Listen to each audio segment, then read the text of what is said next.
എല്ലാവർക്കും good morning. എല്ലാവരും സുഖമായിരിക്കുന്നല്ലോ അല്ലേ? മഴയോട് മഴ, വെയിലോട് വെയിലെന്ന് പറഞ്ഞ് നമ്മൾ വിലപിക്കും. ഇപ്പം മഴയോട് മഴ എന്ന് പറഞ്ഞ് വിലപിക്കും. എല്ലാം അതിൻ്റെ അളവിന് മാത്രമേ പാടുള്ളൂ അല്ലേ? കൂടുതലായാലും കുറവായാലും ബുദ്ധിമുട്ടാണ്. ഇതൊക്കെ പ്രകൃതിയുടെ നിയമമല്ലേ? ഇതിനെ നമുക്ക് മറികടക്കാൻ പറ്റുമോ അല്ലേ? ഇന്ന് നടത്തമൊക്കെ കഴിഞ്ഞ് ഞാൻ വന്നു. ഇതിന് ഞാൻ എൻ്റെ പച്ചക്കറി കൃഷിയിലേക്ക് കുറച്ചും കൂടെ കഴിഞ്ഞേ കിടക്കുന്നുള്ളൂ. കാരണം ഇന്ന് വൈകിപ്പോയി. എന്നാലും അവരുടെ അടുത്ത് ഞാൻ പോകും. ഇന്നപ്പോൾ ഒരു ചായ, ഞാൻ ഓരോ ദിവസം ഇങ്ങനെ ഓരോ ചായകളാണ് രാവിലെ കുടിക്കുന്നത്. ഇന്നലെ കൊയ്യാവലിയുടെ ചായയായിരുന്നു. ഇന്നതാ നിങ്ങൾക്ക് എല്ലാവർക്കും അറിയാവുന്നതാണ്. മുടിമേലെ കെട്ടിവെച്ചു തുളുനാടൻ പട്ടുടുത്തു മുക്കുറ്റി ചാന്തും തൊട്ടു ഞാനിരുന്നു. ആ മുക്കുറ്റിയാണിത്. മുക്കുറ്റി ആയുർവേദത്തിൽ വളരെയധികം പ്രാധാന്യമുള്ള ഒരു ഔഷധ ചെടിയാണ് മുക്കുറ്റി. അതിലുപരിയായി ധനുമാസത്തിൽ, അത് ഔഷധത്തിൻ്റെ ഭാഗം തന്നെ, ധനുമാസത്തിൽ തിരുവാതിര ദിവസം സ്ത്രീകൾ ഈ മുക്കുറ്റി എടുത്തിട്ട് അതിൻ്റെ ഇലയും പൂവും കൂടെ എടുത്ത് കയ്യിൽ വെച്ച് നന്നായിട്ട് ഞെരുടി അതിൻ്റെ ചാന്ത്, ആ അതിൽ നിന്ന് വരുന്ന ജ്യൂസാണ് ചാന്ത്. ആ മുക്കുറ്റി ചാന്ത് ചന്ദനത്തിനൊപ്പം തൊടാറുണ്ട്. ചന്ദനം തൊട്ടിട്ട് നടുവിലായി മുക്കുറ്റി ചാന്ത് തൊടും ധനുമാസത്തിൽ സ്ത്രീകൾ. ഈ മുക്കുറ്റി ഞെരുടിപ്പിഴിഞ്ഞ നീരെടുത്ത് തിരുവാതിര ദിവസം സ്ത്രീകൾ മുക്കുറ്റി ചാന്ത് തൊടും. അത് അതിൻ്റെ വേറൊരു മാഹാത്മ്യം. ഇത് നെറുകയിൽ, ഈ നെറുകയല്ല, തിരുനെറ്റി ഇത് തൊടുമ്പോൾ അത് ഒരുപാട് ഔഷധ ഗുണം ശരീരത്തിന് ലഭിക്കുമെന്നാണ് ആയുർവേദത്തിൽ പറയുന്നത്. ഇന്ന് ഞാൻ ചെയ്യുന്നത് ഇതുകൊണ്ടൊരു ചായ ഉണ്ടാക്കാമെന്ന് വിചാരിക്കുക. ഡയബറ്റിക്കിന് വളരെ വളരെ വളരെ മാറ്റം വരും. ഇൻസുലിൻ ഉൽപ്പാദിപ്പിക്കാൻ ഇതിന് നല്ല കഴിവുണ്ടെന്നാണ് ആയുർവേദ ഡോക്ടർമാർ പറയുന്നത്. ഞാൻ ഒരു മാസത്തിലൊരു 5-6 പ്രാവശ്യം, ആഴ്ചയിൽ ഒരു ദിവസം ഞാനിത് കുടിക്കാറുണ്ട്. അപ്പോൾ ഇന്ന് നമുക്ക് മുക്കുറ്റി ചായ വയ്ക്കാം. നോക്കൂ, ഇതിന് സമൂലം പേരും എല്ലാം മുറിച്ചിട്ടിട്ട്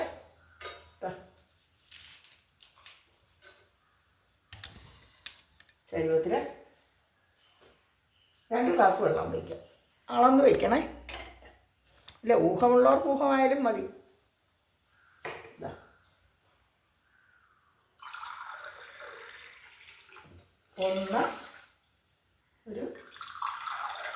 ഇത്രയും മതി. 1.5 ഗ്ലാസ് വെള്ളം വെച്ചിട്ട് അതിനെ 3/4 ഗ്ലാസ്സാക്കി ഒഴിക്കാം.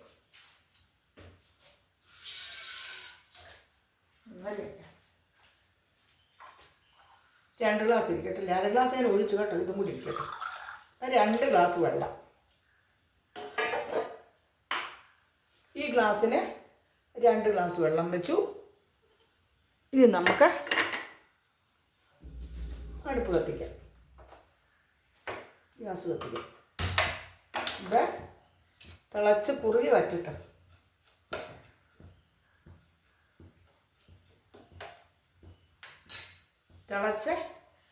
വറ്റട്ടെ.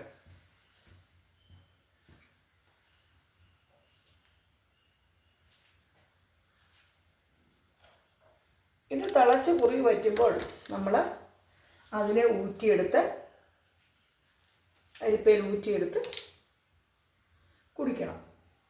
ഡയബറ്റിക്കിന് വളരെയധികം ശമനം കിട്ടും. അതുപോലെ തന്നെയാണ് കൊയ്യാവിൻ്റെ തളിരാണ് നല്ലത് കേട്ടോ. എന്നുവെച്ചപ്പോൾ തളിരിൻ്റെ ഇലയായാലും കുഴപ്പമൊന്നുമില്ല, പക്ഷേ കൂടുതൽ നല്ലത് തളിരാണ്. പിന്നെ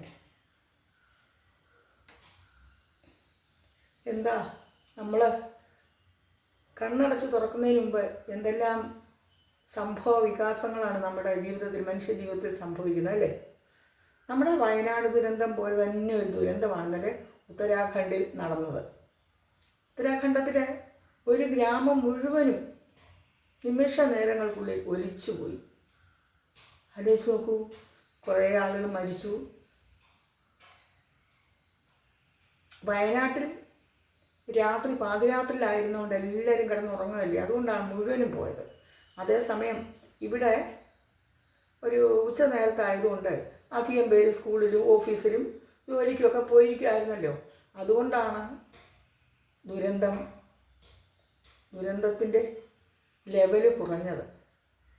നോക്കൂ, പറയില്ലേ, കവി പണ്ട് പറയുമായിരുന്നല്ലോ, ONV സാറ് പറഞ്ഞിട്ടുണ്ട്, ഓർക്കാപ്പുറത്താണ് അശനിപാതം ആർക്കറിയും നിന്നതിൻ മുഹൂർത്തം. ഈ അശനിപാതങ്ങളൊക്കെ വരുന്നത് ഓർക്കാപ്പുറത്താണ്. നമ്മളതൊന്നും ചിന്തിക്കാതല്ലേ ഓരോന്നും ചെയ്തു കൂട്ടുന്നത്. നമ്മൾ ഇവിടേക്ക് വരുന്നതൊന്നും കൊണ്ടല്ല, ഇവിടെ നിന്ന് പോകുന്നതും ഒന്നും കൊണ്ടല്ല. പക്ഷെ നമ്മൾ ഇവിടെ എന്തൊക്കെയോ കാട്ടിക്കൂട്ടുന്നു അല്ലേ. നല്ല കാര്യങ്ങൾ ചെയ്യുകയും നമുക്ക് സാധിക്കുന്ന ദാനധർമ്മങ്ങൾ ചെയ്യുകയൊക്കെ നമുക്ക് ഒരുപാടൊന്നും ഇപ്പോൾ അംബാനിയെ പോലെയോ യൂസഫ് അലി സാഹിബിനെ പോലെയോ ഒന്നും നമുക്ക് പറ്റില്ല. ഒരു നേരത്തെ ഭക്ഷണം കൊടുക്കാനും ഒരു വസ്ത്രം കൊടുക്കാനൊക്കെ നമുക്ക് സാധിക്കുമല്ലേ. അല്ലെ ചെറിയൊരു സംഭാവന ചെയ്യാനും നമുക്ക് സാധിക്കും. അതൊക്കെ നമ്മൾ പറ്റിയാൽ ചെയ്യുക. നമുക്ക് ആരെയും പിടിച്ച് ചെയ്യിപ്പിക്കാൻ പറ്റുന്ന കാര്യമല്ലല്ലോ. ഇവിടെ നിന്നൊന്നും നമ്മൾ കൊണ്ടുപോകുന്നില്ല. പിന്നെ ന്യായമായ രീതിയിൽ ഉണ്ടാകുന്നതിനൊക്കെ നിലനിൽപ്പുണ്ടാവുകയുള്ളൂ. അല്ലാതെ അവിഹിതമായി നമ്മൾ ഉണ്ടാക്കുന്നതൊന്നും നിലനിൽക്കില്ല. പക്ഷേ ദാനധർമ്മത്തെക്കുറിച്ച് ഞാൻ പറഞ്ഞല്ലോ, കൊടുക്കുന്നതിനൊക്കെ ഒരു അളവ് വേണം, പരിമിതി വേണം. അമിതമായിട്ട് കൊടുക്കുന്ന ഒന്നിനും വിലയും ഉണ്ടാവില്ല. പാത്രം അറിഞ്ഞും ഭിക്ഷ കൊടുക്കണമെന്നാണ് നമ്മുടെ പൂർവികർ പറയാറുള്ളത് അല്ലേ. അപ്പോൾ ഞാൻ ഇത് തിളയ്ക്കുന്നതിനിടെ നിങ്ങളോട് ചില സുഭാഷിതങ്ങൾ പറഞ്ഞതേ ഉള്ളൂ. വെള്ളം കിടന്ന് തിളയ്ക്കുകയാണ്. ഇത് മുക്കുറ്റിച്ചാന്താണ്. ഇത് മുക്കുറ്റിച്ചാന്ത് പാചകം ചെയ്യുന്നതിൻ്റെ ഇടയിൽ ഞാൻ ചില കാര്യങ്ങളൊക്കെ നിങ്ങളോട് പറഞ്ഞതേ ഉള്ളൂ. അത് നിങ്ങൾക്കും അറിയാവുന്ന കാര്യങ്ങളൊക്കെ, അതുകൊണ്ട് നിങ്ങളിനി അതിലൊന്നും ഇതാകണ്ട. ടീച്ചർ ഇതൊക്കെ ഞങ്ങൾക്ക് അറിയില്ലേ എന്ന് ചോദിക്കണ്ട. എത്ര അറിയുന്ന കാര്യങ്ങളും പിന്നെയും പറയുമ്പോൾ ഒരുപക്ഷെ ആവർത്തന വിരസം എന്നൊക്കെ പറയാം. പക്ഷെങ്കിൽ 10 വട്ടം ഒരു കാര്യം കേൾക്കുമ്പോൾ അത് മനസ്സിൽ ഉറയ്ക്കും. ഒരു ടീച്ചർ എന്നുള്ള നിലയിൽ എൻ്റെ ഒരു തോന്നലുകളാണ് ഇതൊക്കെ. ആസ് എ ടീച്ചർ എൻ്റെ തോന്നലുകളാണ് ഇതൊക്കെ. ഇനിയിപ്പോൾ അത് നിങ്ങളെത്രമാത്രം അതിനെ അക്സെപ്റ്റ് ചെയ്യുന്നു എന്ന് എനിക്കറിയില്ല. എനിവേ, രാവിലെ എല്ലാവരും നോക്കാം. ഒന്നാമത്തെ കാര്യം, ആളുകളൊക്കെ കുറച്ചൊക്കെ കോൺഷ്യസ് ആണ്. പ്രായമായ ആളുകളൊക്കെ ഈ നടക്കാൻ പോകുന്നവരിലൊക്കെ ഭാര്യയും ഭർത്താവും ഒന്നിച്ചും തനിയെ ഫ്രണ്ട്സായിട്ടും ഒക്കെ ആയിട്ടും ഈ നടക്കാൻ പോകുമ്പോൾ കാണുന്നത് പ്രായമായവരെയാണ്. ചെറുപ്പക്കാരെ അധികം കാണാറില്ല. ചെറുപ്പക്കാർ ജിമ്മിലും പോകും, എക്സസൈസും ചെയ്യും, എന്നിട്ട് മന്തിയും അൽഫാം എന്തോ അതൊക്കെയല്ലേ കഴിക്കുന്നത്. ആഹാരത്തിൽ വളരെ ശ്രദ്ധിക്കണം. മൃഗങ്ങൾക്ക് കഴിക്കാവുന്ന മൃഗങ്ങളുടെ ആമാശയത്തിൻ്റെ ശക്തിയൊന്നും അല്ല മനുഷ്യർക്ക് കഴിക്കാവുന്ന കാര്യങ്ങൾ പണ്ട് മുതലേ ആചാര്യന്മാർ പറഞ്ഞു വെച്ചിട്ടുണ്ട്. ആയുർവേദത്തിൻ്റെ പ്രസക്തി കർക്കിടകത്തിലാണ് നമ്മൾ അറിയുന്നത്. ഇലക്കറികളും അങ്ങനെയുള്ളതൊക്കെ വളരെ ലൈറ്റായിട്ടുള്ള ഭക്ഷണങ്ങൾ, ലഘു ഭക്ഷണങ്ങളാണ് ഈ കർക്കിടകത്തിൽ കഴിക്കേണ്ടത്. അധികം എന്താ കാരണം വെച്ചാൽ ആളുകളൊന്നും ഒരു ജോലിക്കൊന്നും പോകാതെ മഴയൊക്കെ ആയിട്ട് വീട്ടിൽ ചടഞ്ഞുകൂടി ഇരിക്കുകയല്ലേ. പണ്ട് അങ്ങനെ ചടഞ്ഞുകൂടി ഇരിക്കാൻ പറ്റും. ഇപ്പോഴെല്ലാവർക്കും ജോലിക്കൊക്കെ പോകണം, എങ്കിൽ പോലും. അതുകൊണ്ടാണ്. പിന്നെ തണുപ്പ് കാലാവസ്ഥ. അപ്പം നമ്മൾ ലഘുവായിട്ടുള്ള ഭക്ഷണം കഴിക്കാൻ ശ്രദ്ധിക്കണം. ഈ വെള്ളം തിളയ്ക്കുന്നിടം വരെ ഞാൻ എന്തെങ്കിലുമൊക്കെ പറയുന്നതേ ഉള്ളൂ കേട്ടോ. ചിലർ ചോദിക്കും, ആ വെള്ളം തിളപ്പിക്കുന്നതിന് എന്തിനാ ഇപ്പം ഇത്രയൊക്കെ പ്രസംഗമെന്ന്. ഈ വെള്ളം തിളയ്ക്കണമല്ലോ. അപ്പോൾ നമ്മളിങ്ങനെ മൂങ്ങായെ പോലെ നിന്ന് ഈ വെള്ളം തിളപ്പിച്ചാൽ അതിനെന്താ ഒരു രസം?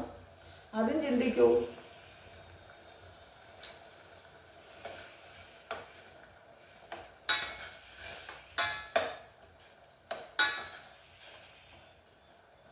തിളച്ചു, ഇതൊന്നുകൂടെ വറ്റട്ടെ, എന്നിട്ട് നമുക്ക് ഊറ്റിയെടുക്കാം.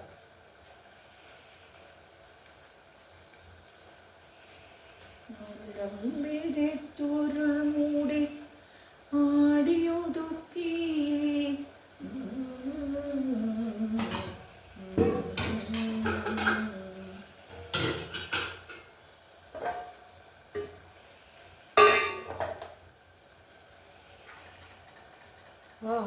കണ്ണെഴുതിയ മകരനിലാവിൽ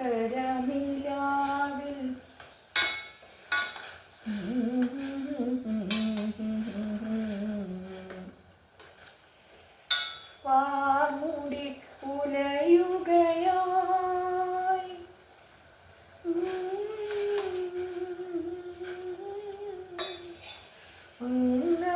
പാലതൻ വരുകയായി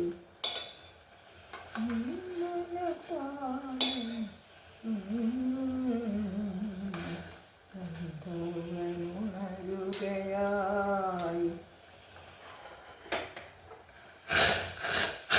കളച്ചു കേട്ടോ. ഇതിൻ്റെ നിറം തന്നെ കണ്ടില്ലേ? ആയി ഇതാ എന്ത് നല്ല നിറമാണ്. ഒരു ലൈറ്റ് യെല്ലോ നിറം.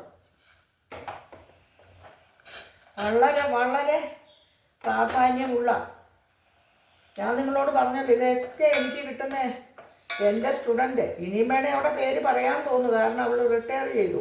റിട്ടയർ ചെയ്യുന്നിടം വരെ അവൾ എന്നോട് പറഞ്ഞിട്ടുണ്ട്, ടീച്ചർ എൻ്റെ പേര് പറയല്ലേ, ഞങ്ങളുടെ എത്തിക്സിനത് കുഴപ്പമാണ്, വിപരീതമാണ്. അപ്പം പിന്നെ റിട്ടയർ ചെയ്തുകൊണ്ട് പറയാൻ തോന്നുന്നു. പറയാൻ പറ്റുമെന്ന് ഞാൻ പറയും ഇനി അവളോട് ചോദിച്ചിട്ട്, വിത്ത് പെർമിഷൻ.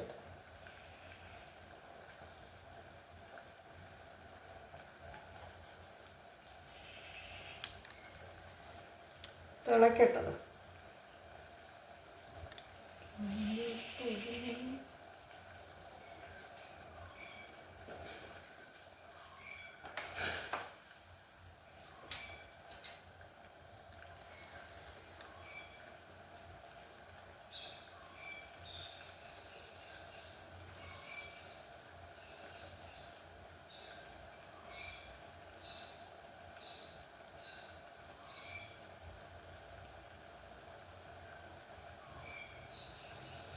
ഇനി രാവിലത്തെ ബ്രേക്ക്ഫാസ്റ്റും കഴിഞ്ഞിട്ട് വേണം എനിക്ക് രാമായണം വായിക്കാൻ.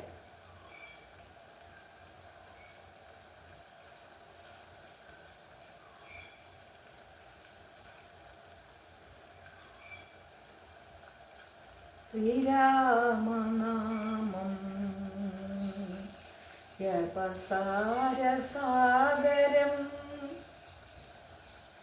ശ്രീപാദപദ്മം യനിമോക്ഷദായകം ശ്രീരാമനാമം ജപസാരസാഗരം ശ്രീപാദപദ്മം യനിമോക്ഷദായകം സരയൂ നദിപോ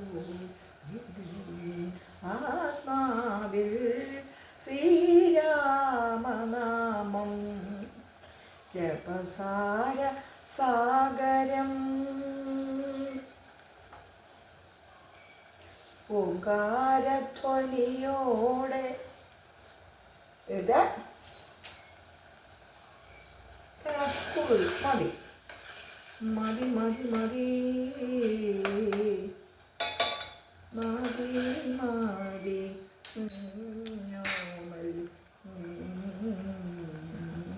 ഇനി നമുക്കിത് അരിച്ചെടുക്കാം. ഇതിലോട്ട് അരിക്കാം. ചൂടായതുകൊണ്ട് നേരെ ഗ്ലാസ്സിലോട്ട് അരിക്കുന്നില്ല. ഇതാ നമുക്കിത് അരിച്ചെടുക്കാം. അതിൻ്റെ നിറം കണ്ടോ? നല്ല മഞ്ഞ നിറമല്ലേ? അതിൻ്റെ ചണ്ടിയാണ്.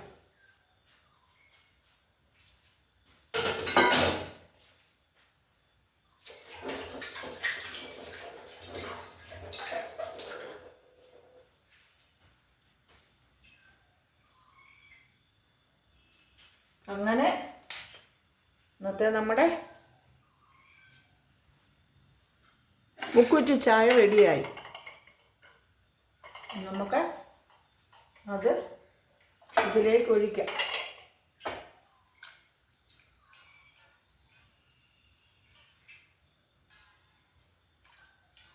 ഒന്ന് ആറട്ടെ, നമുക്ക് കുടിക്കാൻ പാകത്തിന് ആറട്ടെ. നമുക്ക് കുടിക്കാൻ പാകത്തിന് ആറിയിട്ട് നമുക്കിത് ഒഴിക്കാം കേട്ടോ. ഒഴിച്ചിടുക.